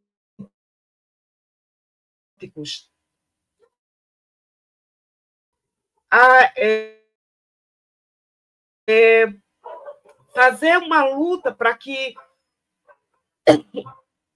o Estado angolano responda, que as famílias sejam indenizadas, que aqueles que cometeram esses crimes paguem por esses crimes. Mas é preciso que a gente comece a cobrar também por aqueles que são responsáveis pelo crime da fome, pelo crime da humilhação, da gente não ter um canto para viver decentemente, para que a gente possa se abrigar, para que a gente possa se deslocar, para que a gente possa viver e ter sossego na vida, coisa que o sistema capitalista não nos permite. Então, nós precisamos estabelecer com o povo angolano, e o povo angolano estabelecer com a classe trabalhadora brasileira, que 55% da sua população é negra, e, portanto, nós somos os mais pobres aqui no Brasil, porque somos vítimas da exploração capitalista e do racismo que impera para garantir a ordem e a concorrência capitalista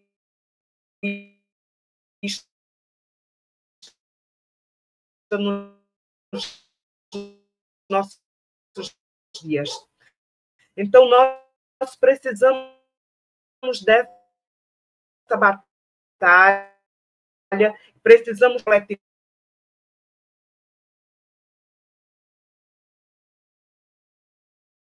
Vera, tá cortando para mim, Vera. Não sei aí para Ata. Tá cortando, Vera.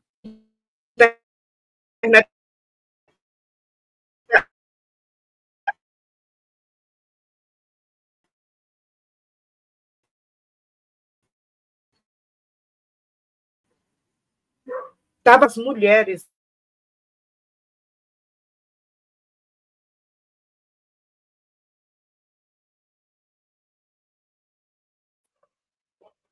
Voltamos. Já que voltamos, quero aproveitar aqui para fazer um chamado principalmente às mulheres angolanas, as mães, jovens, nós como mães, como mulheres, sabemos o quanto é doloroso ver o nosso filho chorar e a gente não ter comida para dar. A gente sabe o quanto é difícil a gente ter que amealhar na vida e ter que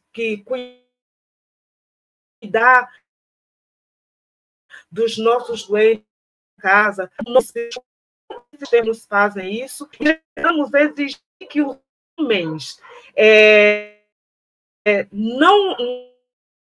não nos oprimam, que precisamos denunciar também o machismo do dia a dia. Nós não podemos calar diante da injustiça, mas também não podemos calar diante do machismo. Homens da classe trabalhadora a não oprimirem as mulheres, mas que nós estejamos na linha de frente, na defesa de uma sociedade onde nós, mulheres, possamos andar nas ruas com tranquilidade, sem medo de ser violadas, sem medo de ser violentadas, sem o medo de ser oprimidas, de ser espancadas, de ser assassinadas. Nós, coisa do passado, e isso nós precisamos fazer no presente.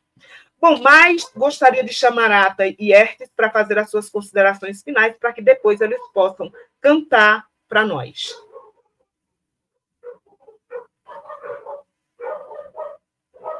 Vai lá, Ata. Você, meu irmão.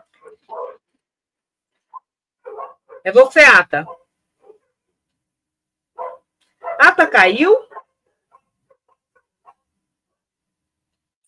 Eu acho que sim. Caiu antes do João Lourenço cair.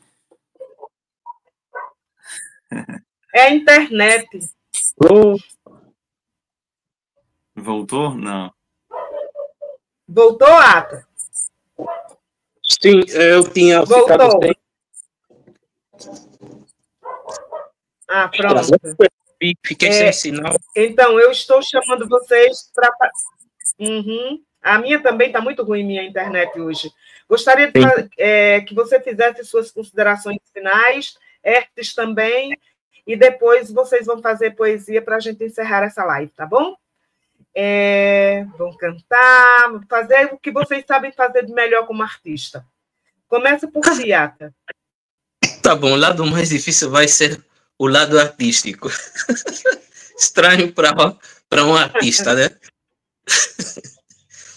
Tá bom, então, as minhas considerações finais, eu só tenho que agradecer, né, a todas e todos brasileiros que durante o último mês têm prestado mais atenção sobre a Angola. Nós falamos aqui de que há um segmento que ainda mantém algumas reservas, mantém alguma desconfiança sobre as lutas de Angola, mas é normal para quando se está a começar. O importante é começar, e nós começamos bem.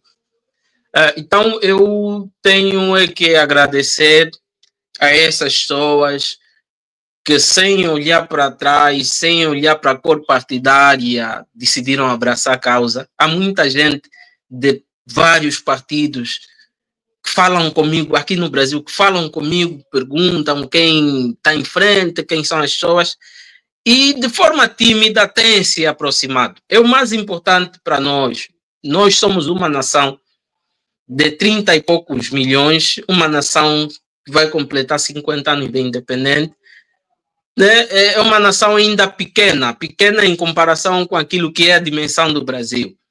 Mais grande em termos de sonhos, em termos de projeção e também em termos de recursos. Por isso é que existem esses conflitos todos em Angola e em África. Só se explicam esses conflitos à luz daquilo que são as nossas potencialidades, aquilo que são as nossas riquezas. Se nós não tivéssemos nada, de certeza que ninguém iria em África. Ninguém se interessaria por África. Existe esse interesse todo em função das nossas potencialidades e de como é que isso pode contribuir para o desenvolvimento do comércio internacional, da indústria mundial. Então, nós estamos gratos e vou deixar aqui a mensagem para esses grupos que ainda têm alguma dúvida, que ainda olham as nossas lutas dentro daquele quadradinho de esquerda e direita, né? Que olhem primeiro, para evitar esses equívocos, que olhem primeiro para o povo. Eu acredito que, se colocarem o povo no centro, cometerão menos erros do que olharem simplesmente partido de direita e partido de esquerda. Eu aprendi uma coisa nesse pouco tempo de estadia aqui no Brasil. Aprendi com um grande político, vosso compatriota, vosso camarada do PSTU, o Ciro, daqui do Rio de Janeiro. E quando haviam as eleições municipais, ele teve numa entrevista que disse algo que ficou na minha cabeça e nunca mais saiu. Sobre essa questão de direita-esquerda. Ele disse, não, nossa questão aqui não é direita-esquerda, nossa questão é os que têm os meios de produção, os que não têm nada. Eu acho que é assim que nós devemos entender a nossa luta. Quando nós entendermos que uns têm tudo e outros não têm nada, vamos poder nos posicionar. Qual classe é que fazes parte? Ou qual classe é que achas que deve merecer o teu apoio? Se achas deve continuar a apoiar quem tem tudo, é a tua classe. Só que eu defini a minha classe, eu enquanto angolano, enquanto pessoa que olha as dinâmicas do mundo e procuro me posicionar, e a minha classe é dos que não tem nada. O brasileiro que acha que a classe, ela aqui no Brasil faz parte de uma classe, mas quando olha para Angola já faz parte de outra classe.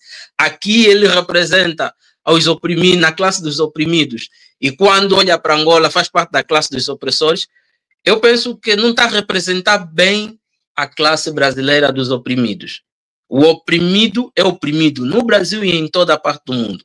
O opressor é opressor fora do Brasil e dentro do Brasil. Né? Devemos saber nos posicionar, devemos ser solidários com a nossa classe, devemos colocar no centro o povo, porque é desse povo que se define o desenvolvimento de qualquer sociedade ou qualquer humanidade. Então, eu fico por aqui, agradeço particularmente a Vera e o Hertes por estarem aqui comigo e em outras ocasiões sempre me apoiaram, sempre apoiaram o povo angolano. Eu sou apenas um instrumento do povo angolano. Eu, quando falo estou a falar do povo angolano, né? Mas é importante sabermos separar aqui as coisas para não dizer, olha, tem aí um futuro ditador. Não. Eu sou produto do povo angolano, eu sou resultado do povo angolano. A minha luta é em função das prioridades do povo angolano. Então, o Hertes, a Vera e todo o pessoal da Conlutas têm nos apoiado há algum tempo. Os frutos estão a ser vistos agora, mas esses frutos é porque algo foi plantado, né? Não vem do nada. Então, tenham aqui o meu grande agradecimento e reconhecido. O povo angolano está convosco, o povo angolano tem acompanhado os vídeos que vocês fazem, tem emitido as suas opiniões. Vocês desconstruíram um grande paradigma sobre se o MPLA é socialista ou não, sobre o socialismo é ditadura ou não. Hoje as pessoas em Angola se assumem mais como socialistas ou como de esquerda, porque entendem que o MPLA não tem nada a ver com aquilo que dizia, é normal. Daqui, por exemplo, a 100 anos também, ninguém vai falar que Angola havia democracia só porque tem uma Constituição que diz que é democrática, ninguém vai falar isso. Hoje nós estamos a viver esse período e daqui a 100 anos não vamos admitir que as pessoas digam que, olha, há 100 anos atrás Angola foi um Estado democrático. Não, uma coisa é a teoria, outra coisa é a prática. E a prática é o critério da perfeição. Não é? Então, estamos aqui. Eu estou aberto para convites para falar sobre Angola, os políticos brasileiros, a sociedade brasileira deve pesquisar mais sobre Angola, não deve limitar a pesquisa ao consulado angolano. O consulado angolano, o que vai fazer? Vai reportar aquilo que são as ideias capitalistas, as ideias do governo angolano, como qualquer Estado do mundo. O mundo é capitalista. E a lógica desses governos é o capitalismo. É importante que haja um diálogo de nós para nós. Consultem o povo, consultem as pessoas. As pessoas não são apenas máquinas do capitalismo, as pessoas são detentoras de valores, de saberes e de decisões. As pessoas têm uma visão sobre o país. Consultem as pessoas e essas pessoas vão dar informações sobre Angola. Então, eu fico por aqui e agradeço todo esse grande apoio que têm dado para o meu grande país, Angola. Muitíssimo. Ai. Estou aqui com o meu. Muitíssimo obrigada, Ata. Muitíssimo obrigada. Sem dúvida foi um fechamento brilhante. Hertes, meu querido, você. Opa, primeiro, agradecer a todo mundo que está aqui até esse momento, tá? Acho que é muito importante. Tá? Ao Ata, dizer para ele que a gente está aprendendo muito, eu particularmente estou aprendendo muito com vocês, estou aprendendo muito com essa luta. Nós somos internacionalistas e essa luta em defesa do povo angolano, ela faz com que, de fato, a gente possa colocar isso em prática. Então, é muito importante dizer para o povo de Angola, para os jovens de Angola, para a classe trabalhadora de Angola que está acompanhando aqui essa live, que vocês estão nos orgulhando muito, tá? Vocês estão nos orgulhando muito. O que vocês estão fazendo é espetacular. Queria aqui, em nome do PSTU e da LIT, deixar aqui as nossas condolências, os nossos sentimentos para todos aqueles que tombaram por estar se manifestando em defesa de questões básicas, básica, assim, o básico do básico do básico, o que deixa, né, explícito que o MPLA é uma ditadura com uma fachada aí de regime democrático. Então fica os nossos sentimentos por cada um desses mortos aí, certo? Dos que foram mortos, por todos os que foram presos.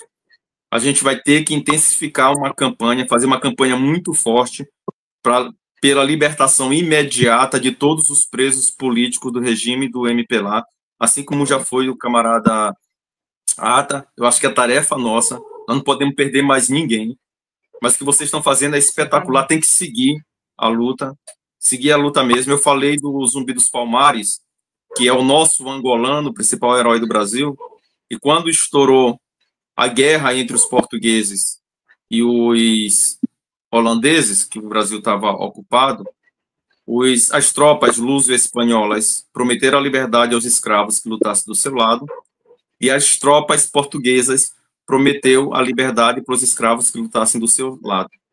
E o que fez a maioria dos escravos naquele momento, entendendo que tanto um lado como o outro eram escravocratas, esses escravos, a grande maioria foi para os quilombos e construíram o Quilombo Palmares, que durou aproximadamente 70 anos, mais ou menos ao mesmo tempo que durou a União Soviética. E falar para os angolanos que estão assistindo aqui, certo? O MPLA é inimigo de vocês, a UNITA é inimigo de vocês, o Bloco Democrático também é inimigo de vocês, os aliados de vocês são vocês mesmos, e são a classe trabalhadora de todo o mundo, e o que a gente puder fazer para tentar fazer com que as pessoas olhem para o continente africano e olhem para Angola, nós vamos fazer. A luta de vocês, repito, a luta de vocês é inspiração para nós, não é só solidariedade que a gente está prestando a vocês, é obrigação internacionalista e socialista. Mantenham-se de pé no que depender de nós, no que depender do PSTU, no que depender da LIT, no que depender da CSP com lutas, a gente vai estar ao lado de vocês até o final. Muito obrigado, Vera, você é fantástica. Gustavo, tá? Muito obrigado. Obrigado aí, Ata, e tamo junto. Oi? Só um minuto, né? Só um minuto. Não, pode falar, vontade. Agradeço. Não, agora vocês vão fazer o que vocês sabem fazer como artista. Tá bom, Vera, vamos fazer isso, mas antes... Vocês não vão fechar isso aqui. Antes, Começa a Ata e agora com você, Ata, com você é. Tá bom, Vera, mas antes, duas questões assim básicas. Há muita gente que tem me solicitado assim, canais nas redes sociais para seguirem de perto as questões sobre Angola. Então, eu trouxe aqui alguns canais. Primeiro, até de uma pessoa que eu também tenho que agradecer, o Gangsta. O Gangsta foi a grande pessoa que divulgou os vídeos da Vera, do Ciro, de todo o pessoal do Brasil. Então, sigam a página do Gangsta, Gangsta77. Eu acho que ele tem no Facebook. Sigam, o Gangsta partilha muita matéria sobre Angola. Podem seguir também, eu estou no Instagram, estou com Ata José. Podem me seguir no Instagram, no YouTube. E existem, o Mudei também tem uma página no Facebook, no YouTube. Podem seguir esses grupos ou essas páginas nas redes sociais. E se quiserem falar sobre Angola, podem entrar em contato comigo no Instagram, podem enviar mensagem, marcamos debates, palestras, etc. Então, era isso que eu gostava de acrescentar, Vera. Não sei se vamos à parte final. Muitíssimo obrigada. É sempre um prazer. E a vocês que assistiram nossos vídeos, replicaram, divulgaram, nosso muito obrigada.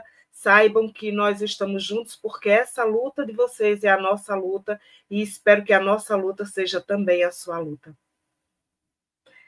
Com vocês, meninos. Hertes, não tem um instrumental aí? Eu vou... Não. Não. Eu vou recitar uma música que eu escrevi na década de 90, tá? Eu criei uma palavra, viu, Ata? Periafricania, que é a mistura de periferia com África. É como se a periferia brasileira fosse a mãe adotiva dos africanos pós-abolição da escravidão, que é para onde o nosso povo foi, para as periferias brasileiras. Tem até um grande cantor brasileiro chamado Zé Cabaleiro. Na época, ele, inclusive, ele escreveu uma parte da música, né? Infelizmente, o nosso grupo, antes de terminar a gravação do CD, ele rachou, né? Então, eles fizeram uma outra versão, mas eu queria aqui recitar, eu até copiei aqui, porque com certeza eu vou errar, tá? Mas eu queria recitar um trecho dessa música aí, que é ainda lá, tem quase 30 anos aí, ou mais de 30 anos. É uma parte dela. Periferia no Brasil é África e vice-versa. Devido às proporções guardadas, estamos na mesma merda. Crianças negras sumariamente são massacradas. Lembre-se de Soweto, compare com a Candelária. Cólera, ebola, a brasileira. Declerc FHC, racismo sem fronteira. Steve Biko também tinha um pouco de zumbi, se Mandela Gangazumba, não pergunte para mim. Etiópia é sertão nordestino, onde a sede, a fome e a miséria expõem as suas sequelas. Eldorado, Angola, Corumbiara, Nigéria, quantos Zulus foram mortos, mataram os quantos sem terra. Genocídio, homicídio, suicídio, mortalidade infantil, controle populacional, guerra civil. Apenas 10 anos de idade na mão, um fuzil. Os museques são qualquer favelado do Brasil. Periafricania, África do Brasil, periferia. Viva a luta do povo angolano, viva a luta do povo africano. Tamo junto.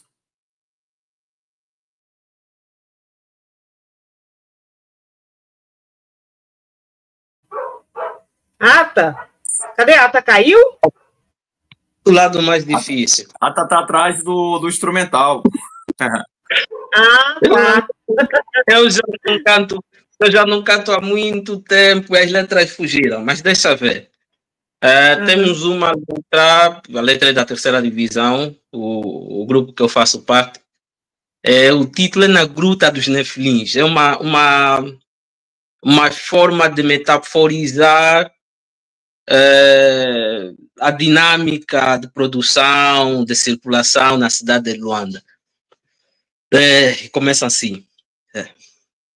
Na Gruta dos Nefilins, entre os portões de tempo de paraíso, 6 jardins, na polis, refletem todas as cores, lobos brancos e serpente cor de flores, animais mandam, homens obedecem, e quando os viventes morrem, os mortos rejuvenescem. Lá há novas leis do contrato social, a cidade limpa, cheira muito mal, campestres dançam a música do norte, durante 12 meses, repletos de noite, é casa para todos, principalmente para a Europa, que é a sigla dos bons modos, purgas e sanguessugas hierarquizados em sistemas urbanizados na metáfora do vazio das suas almas, trânsito inoperante, a azáfama vai e vem, e os cadáveres marcham nas ruas de Jerusalém, o asfalto, o chão bruto, confunde a nossa gente, todos esses edifícios altos não tornam apta a tua mente, na capital democrática para 14 milhões de reclusos, para cada um há uma comarca, a liberdade limitada na força da lei, do costume, jurisprudência e doutrina do rei. Por um número se compram, por 2 números se vendem, sapatos cabedais por os salões da Casa Grande, porno psiquiatras e porno publicitários infrequentes, hereges de circuitos de ondas curtas, também são os gestores dos gabinetes da segregação, enterraram nos cofres a famosa ajuda mútua, iludiram o Canal 2 que estariam no ciclo da paz perpétua, modo de pensar diabético, profetas de um novo mundo cibernético. Então, termino por aqui. É uma música há muito tempo. Lembrei algumas partes. Muito bom. Tá. Muito bom. E para encerrar nossa live de hoje, vou citar só uma frase do grupo Gíria Vermelha, do qual faz parte. De pé, ó, vítimas da fome. De pé. Tá, um abraço aí. Tchau. Valeu, tamo junto. Tá, valeu.